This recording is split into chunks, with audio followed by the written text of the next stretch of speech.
Micmacs are the ones that we depend on actually still. And they're largely from Eskasoni, which is in Nova Scotia, and Big Cove, which is in New Brunswick. Those are the two big Micmac villages.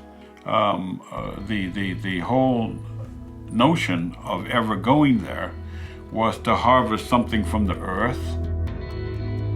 Because of the tradition to have hand raking, to have Passamaquoddies or Micmacs or any other people, we've raked over 5 million pounds this year.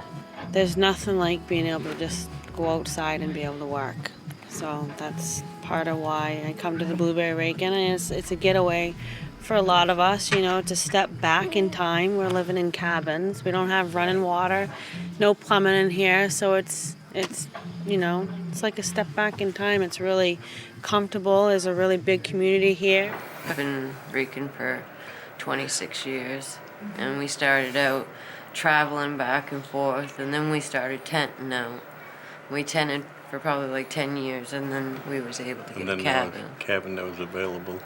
It's a lot of hard work, but we come more for I think, we need the financial aspect of it too, but we also come for the social and the community and the family that we create here. It's the blueberries that bring us here. It's like a reason to be here. Not only did you get out of the reservation, you got out of the country into another country. When the blueberry season approaches, you just want to come up here. And you enjoy it up here. It takes a certain ability to be able to work all day in the hot fields there sometimes, and it's quite rewarding after a pretty good day's work. I've been for the last 20 years, yeah, off and on. I mean, there's been a few years here and there that I didn't make it out. A lot of women will pick rake. They'll scoop and they'll pull up. I sweep rake. My father brought us raking. First time I raked 5 boxes and I quit. Next time I raked, it was 9 boxes. So I was getting bitter and bitter as I went on. But I have real bad arthritis now, and it's getting worse each year, so I'm wondering how long I'm going to be able to even actually keep doing it. I almost didn't come in, and I was like, I have to. It's just like a magnet. It draws me right here. It's a family. This is my family, and this is my vacation. This is our chief. I've been coming out with my kids for probably the last 14 years. We wanted them to experience this whole, what it is to work hard, learn what the value of money is, so when they go to the mall and they want those $100 pair of shoes, they know how hard it is to earn that. They think in terms of boxes after the blueberry season. A pair of sneakers is 40 boxes. I raked 20 boxes today. Look at my... And are you tired? Not really. How many you can do tomorrow? 30. Good job. This is his first time raking. First year, too. 20 is actually his worst day. Well, he had 30, 23, and then 20.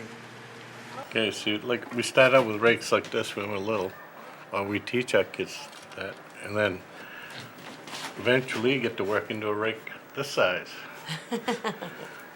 Yeah, if you've been here long enough and you're serious about your raking, and if there's a cabin available, they'll set you up with a cabin. We try to bring as much food as we can, but then when we get here, usually the first week we eat a lot, so we end up having to go out and get, usually payday, we're all rushing to the grocery store, like, yay! Snacks! Smells good. Hey, Lacey.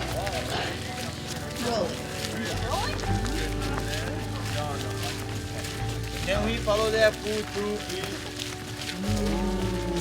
That's Indian bread. Probably not for everybody. You must know that. Bannock, you guys call it? We call it 4 cents. It's Indian bread. It costs 4 cents to make it one time. We speak Mi'kmaq. Yeah. Micmac language. When we first came here, we didn't have camps and we didn't have power. There was no power. There was outhouses. There was no. Yeah. And you wash yourself by going swimming. Even if we're not here to bring these ones, and then they will learn. and it'll go down generations. Yeah. I come here every year. I have a job. He has a job. She has a job. And we don't need the money, but we come here for tradition.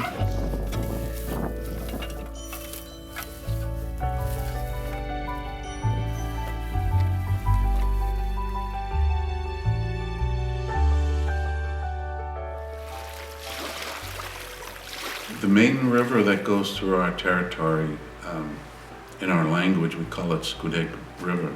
Scudic means an area where it is burnt over, where a fire occurred. That's tradition of burning over land has always been. I think maybe lightning taught us. Maybe lightning hit a tree and it burnt over, and the reward was the blueberries or the opening, or and it was a skill that was passed on, and areas were always kept open like that. So you can look at a map and see some of the history, because most of the Scudic places would be places where the tribe lived in the summer on a hot day. I remember when I was 6, 7, when I started, the berries were $2. I mean, yeah, $2.50 $. It's the same price as they are today. Yeah, but I don't bother me. I mean, it's just the idea of raking, being able to rake. I mean, yeah, people travel a long ways to do this. Hopefully, it'll always be here. Traditionally, our people didn't look at land as an ownership aspect. It was, we weren't put here to own land, we were put here to take care of the land. You know, we are keepers of the land, we're keepers of Mother Earth. And, you know, we've got to put back what we take out of it, you know, and if that's who we are. The times they're changing, and we need to adjust to that. One of our primary purposes is to run a business. And hopefully that business will have cultural identification, and that business will relate to our history, so we won't forget, you know, over the years. That's what we owe the children that are coming and the grandchildren that are coming, that there needs to be that connection always. And I think hand raking is sort of a symbol of that connection.